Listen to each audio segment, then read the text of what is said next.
मोदी सरकार ये बताए जनता को कि आखिर ऐसा कौन सा फार्मूला जो भारत की जनता भी कर पाए, वो भी अमीर बन पाए। क्या जनता का भला नहीं चाहते मोदी जी? क्या उनको फार्मूला बताइए, जनता को भी बताइए कि कैसे इतने शॉर्ट समय में एक बंदा इतना 40 करोड़ का 2015 में था, वो 2021 के अंदर आके वो 10 लाख करोड़ का बन गया और एक साल बाद ही वो 18 लाख करोड़ का आदमी बन गया। कैसे बना?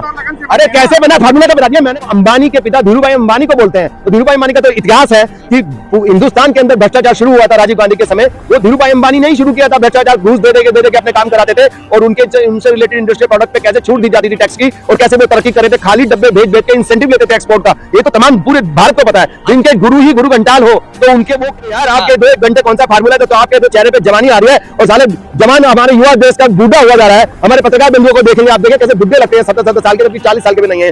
काला धन पे तो पूछेंगे नहीं क्योंकि बीजेपी कांग्रेस सब फंस जाएंगे, इस पे आप नहीं पूछेंगे। भ्रष्टाचार पे, करप्शन पे आप नहीं पूछेंगे क्योंकि सारी पार्टी वाले इसमें फंस जाएंगे। आप करप्शन पे बात नहीं करेंगे। देखिए अडानी अंबानी जो बात करते हैं कि इनका डंका बज रहा था, बेसिकली जनता को जिन मुद्दों के ऊपर जात पात पे और धर्म के अंदर उलझा के, मैं लगातार इस बात को पिछले 1 महीने से लगातार 50 से ज्यादा मेरे वीडियो आ चुके हैं। मैं लगातार इस बात पे जनता का ध्यान दिलाना चाहता हूं कि जो पीछे जो नैरेटिव चल रहा है, पर्दे के पीछे जो करप्शन का नैरेटिव चल रहा है, ये जैसा कि अडानी जी कह रहे हैं कि विकास की गाथा है, ये विकास की गाथा नहीं है, ये भ्रष्टाचार की गाथा है जो पर्दे के पीछे चलती है और ये जनता का ध्यान नहीं जाता है। आप देखिए कितने शॉर्ट समय के अंदर, कितने कम से कम समय के अंदर अडानी जंप लगा के इतने ऊपर पहुंचे हैं। जैसे कि 2015 के अंदर आप गूगल कर लीजिए, डाटा है, ये पब्लिक प्लेस के अंदर अवेलेबल है डाटा, कि अडानी 2015 के अंदर मुश्किल से 40 करोड़ का आदमी था।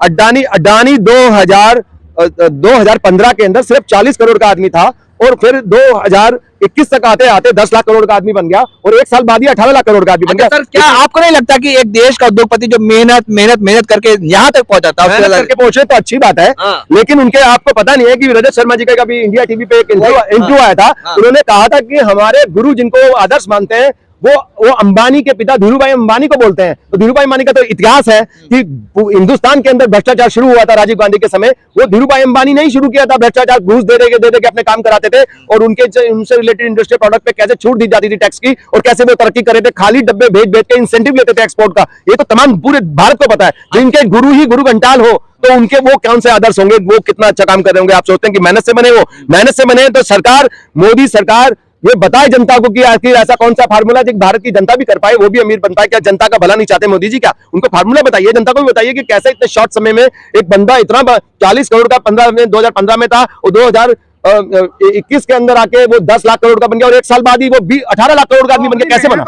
अरे कैसे बना? फार्मूला तो बता दिया मैंने। तो वो भी वही करते हैं तो जनता रोड पे बेचारे मेहनत करते हैं। कितने किसान मेहनत करता है खेत के अंदर जाके, युवा मेहनत करता है पेपर की तैयारी करके और उसके सारे पेपर लीक कर दिए जाते हैं। वो क्या मेहनत नहीं करते? उनकी मेहनत नहीं। अडानी कौन सा फार्मूला मेहनत करने का? ना तो मोदी जी पे कभी शकून है, वो कहते हैं कि मैं 23 घंटे काम करता हूँ, मतलब 1 घंटे सोता हूँ, और ये अडानी भी मेहनत करते हैं। जनता मेहनत नहीं करती है क्या? जनता 18 बोल दीजिए यार, आपके 2 घंटे कौन सा फार्मूला? तो आपके तो चेहरे पे जवानी आ रही है और साले जवान हमारे युवा देश का बूढ़ा हुआ जा रहा है। हमारे पत्रकार बंधुओं को देखेंगे, आप देखें कैसे बुढ़े लगते हैं, 70 साल के, 40 साल के भी नहीं है। तो आप देखिए कितना बुरा हाल है और हर चीज के रेट बढ़ा जा रहे हैं। आप बिजनेस मैनेजमेंट करके आया है, कहां से करके आया? ऑस्ट्रेलिया से। ऑस्ट्रेलिया से? वीडियो में वो तो कह रहे हैं पढ़ा लिखा नहीं हूँ। चैनल पे उसने साफ बोला कि मैं पढ़ा लिखा नहीं हूं, मैंने पढ़ाई छोड़ दी थी। इस देश के अंदर एक ड्रॉप आउट, एक अनपढ़ आदमी अरबपति बन सकता है और एक पढ़ा लिखा आदमी संघर्ष करके धरना प्रदर्शन करेगा। युवा जनता रोड पे आके भूखी मर रही है, खाने के लिए पैसे नहीं है, महंगाई हो रही है और आप कह रहे हैं कि अडानी पढ़ा लिखा आदमी है। देखिए कितनी नॉलेज है हमारे पत्रकार बंधुओं को। 15 लाख करोड़ का टोटल नुकसान हुआ है। 21,000 करोड़ तो सिर्फ एसबीआई बैंक है जो भारत की सबसे बड़ी सरकारी बैंक है। LIC का पैसा डूब रहा है। क्या डर सता रहा है जनता को, आम पब्लिक को? देखिए बेसिकली जहां तक ये शेयर मार्केट का जो चक्कर है, वो शेयर मार्केट का अलग सिस्टम है, उसका फ्लो एक अलग होता है। कि जो आज अगर कोई चीज डाउन आती है, वो उसका जो कैलकुलेशन है शेयर मार्केट में बिल्कुल डिफरेंट है। मैंने 1 हफ्ते पहले जब डाउन चल रही थी, मैंने तभी कह दिया था 3 दिन के अंदर ही वापस आ जाएगी, अडानी के सारे शेयर वापस आ जाएंगे, क्योंकि उस समय सारे के सारे पत्रकार सभी चैनल पे ये कह रहे थे कि ये बर्बाद हो जाएगा, देश ये हो जाएगा। मैंने कोई बर्बाद नहीं होना जब तक मोदी या राहुल गांधी जैसे लोग, मतलब मोदी या बीजेपी या कांग्रेस कोई भी सत्ता में होंगे, जिनके खिलाफ में आंदोलन करते रहे भ्रष्टाचार के लिए। इंडिया अगेंस्ट करप्शन ने आंदोलन करके राहुल गांधी को कांग्रेस की सरकार को हटाई थी 2011-12 के अंदर। तो तो वो लोग तमाम लोग या फिर बीजेपी वाले जब तक ऐसे लोग इनको सपोर्ट करते रहेंगे, ऐसे इंडस्ट्रीज की गलत प्रैक्टिसेस को, ये इनके शेयर कुछ ही दिन में वापस आ जाएंगे। 3 दिन बाद ही एकदम से, कल देखा था आपने 1200 पॉइंट था और आज भी अच्छा खासा ऊपर था, तो अडानी के शेयर भी वापस जम कर जाएंगे कुछ समय बाद, धीरे धीरे रिकवरी करने। जनता भूल जाएगी, जनता को बेवकूफ बनाना इन भ्रष्ट नेताओं को अच्छी तरह आता है कि क्या झुंझुना देना है, हिंदू मुस्लिम कर देंगे, वो लड़ाई करवा देंगे हिंदू मुस्लिम की या जात पात की भिड़ा देंगे। देख लो हो ही रहा है, आपको पता है, रामचरितमानस हो या कुछ भी हो, कुछ भी धीरेन्द्र शास्त्री जी खुद उछालते हैं, सरकार के बंदे मिले होते हैं, मेन स्ट्रीम मीडिया के चैनल मिले होते हैं, ये सारे के सारे गुमराह करने के लिए लोगों को, भूखे प्यासे लोग जो महंगाई से जूझ रहे हैं, और जो तेल और दालों के तो रेट पहले ही बढ़े हुए थे, अब वो दूध के रेट भी आज की न्यूज आ गई 3 रुपए बढ़ गया। मतलब कि ये सरकार जो भ्रष्ट नेता है, ये किसी भी कीमत पे गरीब और भोली भाली जनता को जीने नहीं देगी और मैं जनता को मरने नहीं दूंगा। अरे भाई 80 करोड़ लोगों को अनाज दे रही है, क्या बात कर रहे हैं? 80 करोड़ लोगों को जो 2 साल तक अनाज मिलेगा। 80 करोड़ लोगों को जो अनाज दे रही है सरकार, खुद अपने जाल के अंदर फंसती है। ये क्या कि हम 80 करोड़ लोगों को अनाज देते हैं देश के, इसका मतलब है खुद ये कंफर्म करती है सरकार की 80 करोड़ लोग भूखे हैं इस देश के अंदर, उनको खाना तक भी नहीं मिलता है। ये खुद बोल रही है सरकार, हम नहीं बोल रहे हैं, आप ही का डाटा है, सरकार बोल रही है। 80 करोड़ लोगों को देखिए, खूब प्रचार कर रही है ना, इनसे पूछे 80 करोड़ लोगों के पास खाना भी नहीं है ना। आप 5 किलो गेहूं दे रहे हैं उनको, पूरे परिवार को, एक क्यों ही मिलता है, चले एक फैमिली में 10 को तो नहीं मिलता ना, तो ये सबको मिलता है। सब चले सबको मिलता है। क्या अब 80 करोड़ लोग भूखे हैं ना इस देश के अंदर? यही तो दर्शाती है, सरकार खुद बोल रही है कि 80 करोड़ लोग भूखे हैं, उनको खाना भी नहीं मिल रहा है, तभी तो गेहूं दे रही है उनको। गेहूं के अलावा और बहुत सारी चीजें होती है, खाली सूखे गेहूं से खाना नहीं मिलता, सूखी रोटी थोड़ी निकली जाती है, तो तमाम चीजें हैं। अनाज मिल रहा ना भाई। अरे तो हम तो कहते रहे 80 करोड़ लोग भूखे हैं, इसका मतलब है ये गरीबी किसमें आई? नहीं के राज में तो आई। गरीब काल चल रहा है, अच्छे दिन आ गए हैं। अच्छे दिन तो कितने सबको पता, क्या ना कांग्रेस के समय आएंगे ना बीजेपी के समय आएंगे। काल का बजट भी आया है। देखिए इस देश के अंदर अच्छे दिन इन भ्रष्ट नेताओं से या भ्रष्ट पार्टियों से कभी भी नहीं आ सकते हैं। ना कांग्रेस ला सकती है इसमें अच्छे दिन, ना बीजेपी ला सकती है, सिर्फ और सिर्फ जनता अलायंस ऑफ इंडिया ला सकती है, जिनने हमने आंदोलन करे 1 रुपया भी नहीं लिया। मुझे पता है पत्रकार महोदय हंस रहे हैं इस बात पे कि वो दिखाएंगे नहीं, क्योंकि कहीं ना कहीं किसी न किसी पार्टी से जुड़े हुए लोग, क्योंकि हमने पूरा दामनी आंदोलन किया, 1 रुपया भी जनता से नहीं लिया, 1 रुपया भी नहीं लिया। कोई बता दे 1 रुपया भी लिया, पूरा फ्री ऑफ कॉस्ट करा हम जनता के लिए, सारे काम फ्री करेंगे और जनता को इतनी राहत देंगे कि वो कभी राइट टू रिकॉल देंगे, राइट टू रिजेक्ट देंगे, और भ्रष्टाचार 100 करोड़ से ऊपर भ्रष्टाचार करने वाले को मौत की सजा देंगे, और आरटीआई को उसको पावर देंगे, आरटीआई को दोबारा से एम्पावरमेंट देंगे, जिससे कि जनता को एम्पावरमेंट मिले। नेताओं से नहीं चलता, भ्रष्ट नेताओं से नहीं चलेगा, जनता की पावर जनता को वापस देनी पड़ेगी, जिससे कि जनता इतनी सशक्त हो कि इनके भ्रष्ट नेताओं को कभी भी हटा सके। सवाल बताइए, सवाल मेन मुद्दे तो सवाल होंगे।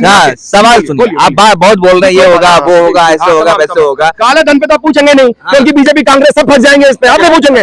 भ्रष्टाचार पे, करप्शन पे आप नहीं पूछेंगे, क्योंकि सारी पार्टी वाले नेता इसमें फंस जाएंगे। आप करप्शन पे बात नहीं करेंगे। राहुल गांधी ने हमारे मुद्दे दोनों पकड़ लिए, चलो ठीक है, महंगाई भी मुद्दा है, आपके मुद्दे पकड़ बिल्कुल पकड़े हमने। अभी पहले तो वो कह रहे थे शांति करेंगे, मोहब्बत की दुकान खोलेंगे, हमने जब बोलने 1 महीने से शुरू किया तो उन्होंने तेवर बदल लिए, आपको फॉलो कर रहे। मोदी जी भी क्यों नहीं करेंगे? वो आज कौन से बड़े लीडर है? कांग्रेस में जन्म जरूर हुआ उनको कोई, लेकिन लीडर उनको पॉलिटिक्स का नॉलेज है। आप मुझसे बहस करवा लीजिए मोदी जी को, राहुल गांधी जी को, कहीं भी सारी बातें सही हो रही है, सुनिए, अरे सारी बातें सही हो रही है, सारी भविष्यवाणी सही हो रही है। उनकी भविष्यवाणी सही हो रही है ना, वो वही बात बोलने लग जाते हैं जो कि राष्ट्रीय मुद्दे पहले चल रहा होता है। जैसे कि हकले की कहानी सुनी आपने, टॉस करने जाता है हकला, वो बोलता हाँ हाँ हाँ हाँ, नीचे गिर जाता है तो बोलता है यही तो बोला था। तो वो कहानी समझ रहे हो, वो हकले वाली कहानी है भैया, ये डॉक्ट्रिन। मेरा सवाल है आपसे, अभी राज्य सरकार को राशन नहीं मिल रहा है और केंद्र सरकार लगातार राशन दे रही है, उसमें पाबंदी लगा दी गई है, दिल्ली सरकार को राशन नहीं मिलेगा और केंद्र सरकार का राशन मिल रहा है। वहाँ झांक के देखेगा, जहाँ पहले 10 किलो अनाज मिलता है, 6 किलो अनाज मिल रहा है। जी बोलिए। वो भाग गए पत्रकार, कुछ पूछते पूछते उनका बंदा उनको घसीट के ले गया, शायद उनको बोलने नहीं देना चाहता। मैं माफी चाहता हूँ पत्रकार महोदय से, मेरे को बहुत हमदर्दी है, लेकिन कोई बात नहीं। ये देश के अंदर जो भ्रष्टाचार जब तक रहेगा, वो पत्रकार भी उसको नहीं बोलने देंगे, ना पत्रकारों को बोलने दिया जा रहा है, ना मेन स्ट्रीम के पत्रकारों को बोलने दिया। सुरक्षित है आम जनता का? अरे एक बात बताइए, बैंक में पैसा होगा तब सुरक्षित होगा ना। जनता के पास तो महंगाई कितनी हो रही है, बचता ही कुछ नहीं है। टन गोपाल, अब किसी के भी बेचारे के मोबाइल में देख लीजिए, बैंक में पैसे अगर डाल भी दिए गलती से, पहले तो पैसे बचेंगे नहीं, महंगाई इतनी है। जब तक लोगों के पास परचेसिंग पावर नहीं है, लोगों के पास पैसा बचा नहीं है कुछ भी, तो देश तरक्की कैसे करेगा? आपके पास है ही नहीं कुछ खर्च के लिए। रही बात अगर आपने गलती से खर्च जोड़ भी दिए हैं, आपने सारे बैंकों को सरकार ने मर्ज कर दिया है, बैंक मोदी सरकार ने मर्ज कर दिया है, जिससे सारा पैसा इकट्ठा हो जाए और उठा के इंडस्ट्रीज को दे दिया जाए लोन, और इंडस्ट्री इस तरह से बन रहे हैं वो करोड़पति। जनता को कंगला बना के करोड़पति बनाया जा रहा है। उज्ज्वला योजना के नाम पे पूरे देश को एक गैस की बाजार बना दिया, क्योंकि अंबानी को दिया हुआ था उसका ठेका सरकार ने बेचने के लिए उनका जिन। क्या बुरा किया? पहले लोग लकड़ी से ये खाना धुआं से कितनी तरह की बीमारी होती है बताइए आप? इतने हजारों साल से क्यों नहीं बीमारी हुई? अभी अचानक बीमारी हो गई। मोदी सरकार ने जब उज्ज्वला योजना चलाई तो लोग बीमार हो गए धुएं से। इसी धुएं को इनहेल कर करके हजारों साल से यज्ञ करे जाते हैं ना। यज्ञ का ये सिद्धांत है कि पवित्र हो जाती है उससे, और अभी इनके लकड़ी जलाने से एकदम से धुआं हो गया। हाँ बोलिए। मोदी जी चाहते हैं कि देश तरक्की करे, तो तरक्की कैसे करेगा? चाहना अलग चीज होती है, इनके शब्दों में, इनकी वाणी में, इनकी बात कही हुई में, इनके दिमाग में, विचार में और इनके एक्शन में फर्क है। ये जो बोलते हैं दोगली नीतियां कि ये हो, सब झूठी बात बोलते हैं। हकीकत में जनता को कोई फर्क पड़ रहा है? जनता कितनी गरीब है, कितनी जूझ रही है, संघर्ष कर रही है, धर्म के नाम पे, जात के नाम पे, महंगाई के नाम पे संघर्ष कर रही है जनता। हाहाकार मचा हुआ, करप्शन इतना है देश के अंदर, काला धन इतना ज्यादा है, कोई नेता बोल के तैयार नहीं है इस बात के ऊपर।